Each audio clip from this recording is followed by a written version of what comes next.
Sannan zan kira ga 'yan uwana mata marasa sanin mutuncin mazajensu. Akwai matan da kwata-kwata ba su san darajar mazajensu ba. Ba su yi wa mazajensu biyayya, ba sa kyautata wa mazajensu, kuma ba sa son abin da mazajen suke yi. Dalili tun asali ina ganin a gidanku ke ba a koya miki tarbiyya ba, shi ya sa. Inda an koya miki tarbiyya, duk haka ba za ta yiwu ba. Ya kamata a ce a rayuwa kina kyautata wa mijinki, kina bin umarninsa. Don wata sai ta dinga ka ga wai ya mata magana ma tana mayar masa. Yana faɗa tana faɗa. Wannan ba daidai ba ne ba. 'Yar uwata, ki dinga bin mijinki yanda za ku tafi da rayuwarku ta normal, 'ya'yanku su tashi a cikin tarbiyya.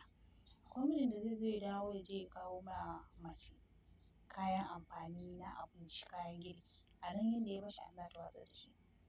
Kai ni na ga macen ma da namiji ya je ya siyo mata abincin ba su da cin yau ba su cin gobe amma ya je ya lalubo abinci ya kawo. Ta dafa sai ta zuba mai nashi ta ajiye mashi a gefe. Akuya ta zo ta cinye mai nashi kuma ya shigo ya ga akuyar na cin abincin shi ya ce wannan abincin waye? Ta ce mai naka ne. Ka ji wannan wulaƙanci ba da cin mutunci. Wata in ya kawo mata kayan cefane a nan za ta bashi. Wata ya kawo mata abinci ma ta gwajiba shi ta jiƙa shi ya jiƙu, ta cika tukunya kwata-kwata babu taste ba ta iya girki ba. Kina girka wa mijinki abincin shi mai daɗi yanda zai dinga amfani da cin shi yana jin daɗi. Ba haka ba. Ka dinga yi wa miji girki mai daɗi yanda zai dinga jin daɗin girkinka.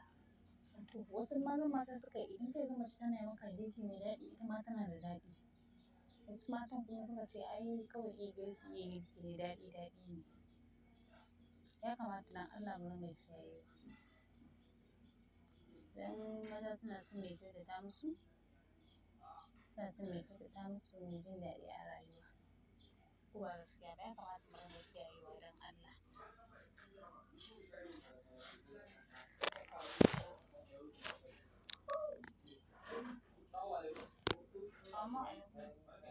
Barka.